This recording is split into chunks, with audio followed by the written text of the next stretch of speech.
The most important shot in a game of We Play Billiards is the first one. Maybe in real billiards too, I don't know. I don't think there are many people who even play 9-ball pool in real life. Apparently 8-ball is way more popular.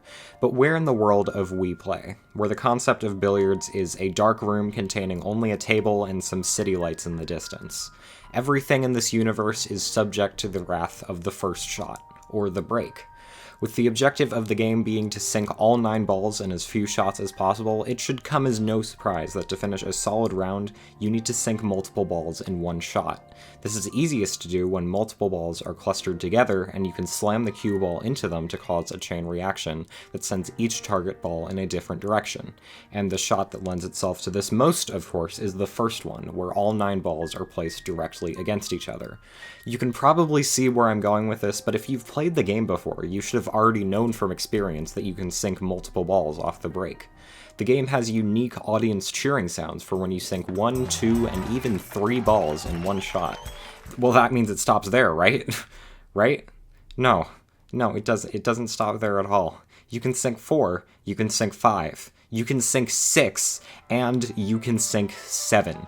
To our collective knowledge, the highest break any human or task has ever achieved in a game of We Play Billiards is 7 balls! What the fuck? Yeah, 7 balls. You said it, man. 3 people in the history of the world have performed a 7 break on video. 1 in 2021 and 2 in 2023. They were all speedrunners. The chances of this are lower than I can even comprehend. As I'm editing this video, someone got the 4th ever 7 break. And the reason the first 3 people were speedrunners was probably because speedrunners do a ton of attempts and are always recording pretty much.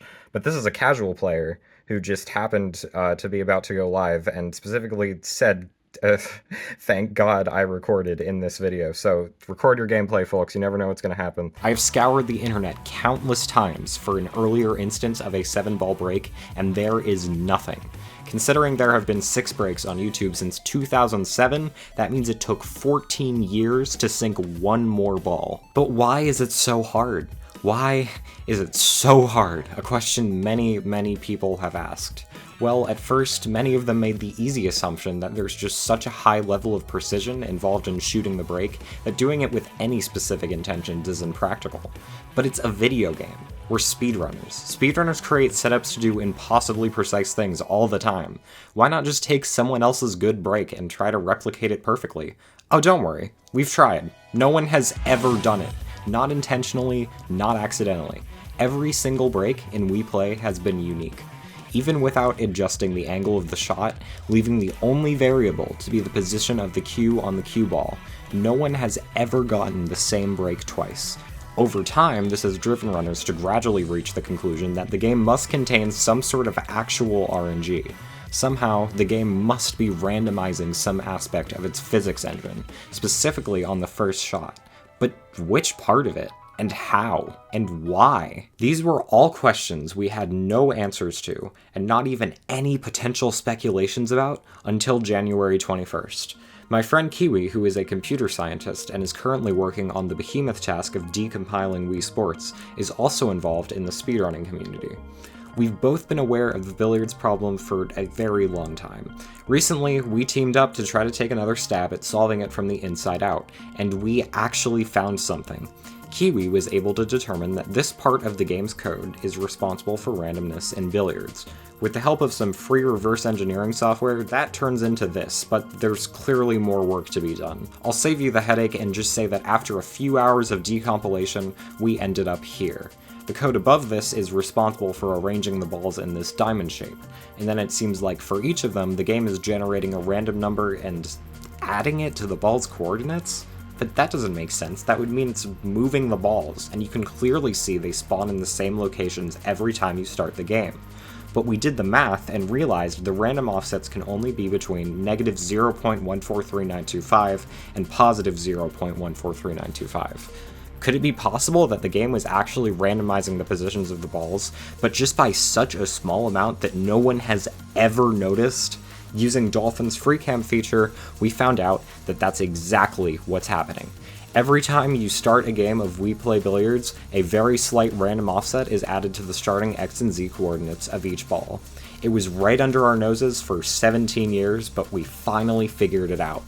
The next day, we eliminated the randomness by patching a tiny piece of code, and then we locked the IR pointer, theoretically locking all variables that could make one break different from the next.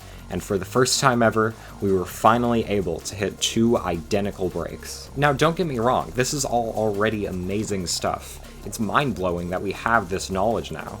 But right now, it doesn't affect the actual game. Like I said, the 2 identical breaks were performed in an emulator with code modifications. As far as RTA goes, the grasp of RNG will always be inescapable. As Kiwi has said himself, the regeneration of the billiards RNG seed is as precise as 1/4 of the Wii's bus clock rate. We're talking far, far beyond frame perfect. 1 in 60? Try 1 in 60 million. That's what we're dealing with here. But there is a goal in all of this. See, my journey with We Play Billiards started almost exactly 5 years ago, when I saw this YouTube video.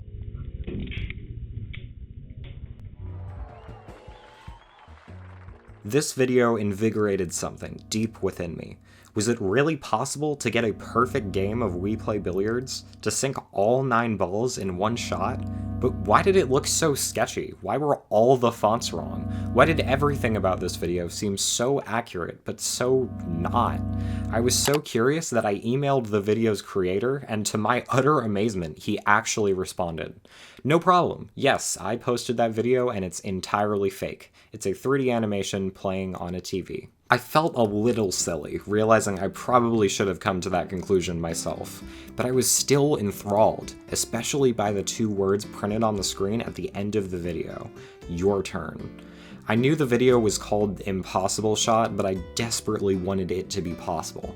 And when I got into the We Play speedrunning community about a year later, everyone else was on the same page. The concept of a 9 break quickly became the single biggest meme in the We Play community. And it was a meme for a reason. Each increment of balls sunk on the first shot gets exponentially harder to pull off. That's why at first being 2 increments away from the perfect game might sound like we're almost there, but in reality it's not promising. But it begs the question, if the game wasn't literally rigged, how much more possible would it be? What would need to happen? What even is good RNG? What specific stroke of luck allows the player to sink as many balls as possible? And does any amount of luck make it physically feasible to complete a game of We Play Billiards in 1 shot? Well, now that we've figured out the full extent of how the game's RNG works, we can finally begin to try to answer that question. Since it just comes down to tiny variations in the ball's positions, we could just hijack the game's code and define those positions ourselves, which was previously the biggest roadblock to being able to test whatever scenario we want. Basically, we now have everything we need to brute force our own theoretical 9 break, and that's exactly what we're going to try to do. I genuinely have no clue how practical this is at all. This is literally the first time in history we will be experiencing billiards gameplay that isn't subject to the whims of invisible inconsistencies. That means finding a good break could be easier than I'm expecting, it could be just as hard, or it could be even worse. Remember that there are layers to this too. Even if a 9 break is physically possible within the constraints of the game, maybe the brute forcing process is just so tedious that we'll never get there, and even if the process is easy, maybe a 9 break just isn't physically possible within the constraints of the game. And the most terrifying part is that if our mission is a failure, we may not ever know which one of those 2 problems it was. But hopefully, we can at least do something cool. Thanks for watching.